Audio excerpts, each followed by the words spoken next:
পরনে সাদা সুতির শাড়ি, কপালে ছোট্ট টিপ, ঠোঁটের কোণে মিষ্টি হাসি, লম্বা বেনুনি আর কানে বড়সড় হেডফোন। এক ভিন্ন রূপে ঋতুপর্ণা সেনগুপ্ত। স্বাধীনতোত্তর পর্বে বাংলা রেডিও জগতের এক অভিজাত ও পরিশীলিত নাম। মহিলা মহলের জনপ্রিয় কণ্ঠস্বর বেলাদেকে এবার জীবন্ত করে তুললেন তিনি।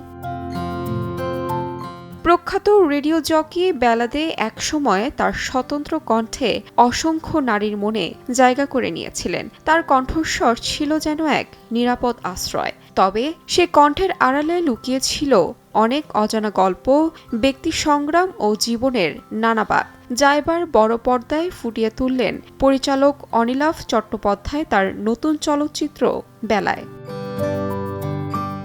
সিনেমাটিতে বেলার দুই দাদার চরিত্রে অভিনয় করেছেন পদ্মনাভ দাশগুপ্ত ও দেবদূত ঘোষ। আর কিংবদন্তি বীরেন্দ্র কৃষ্ণ ভদ্রের ভূমিকায় দেখা যাবে দেবপ্রতিম দাশগুপ্তকে। চলতি মাসেই মুক্তি পেতে যাচ্ছে সিনেমাটি। ঋতুপর্ণার অভিনয়ে কেমনভাবে ধরা দেবে বেলাদের জীবন, লড়াই আর সেই অমলিন কণ্ঠস্বর, সেই অপেক্ষায় দর্শক।